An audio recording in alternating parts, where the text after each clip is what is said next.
लाहौर के मुकामी होटल में होने वाले फैशन शो में मॉडल्स की कैट वॉक ने महफिल को गरमा दिया।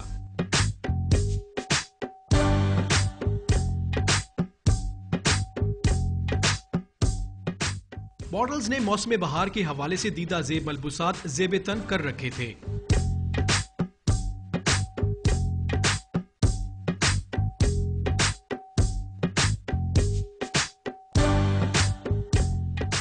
तकरीब में शरीक खवातीन ने मलबूसात के मयार और रंगों को खूब सराहा।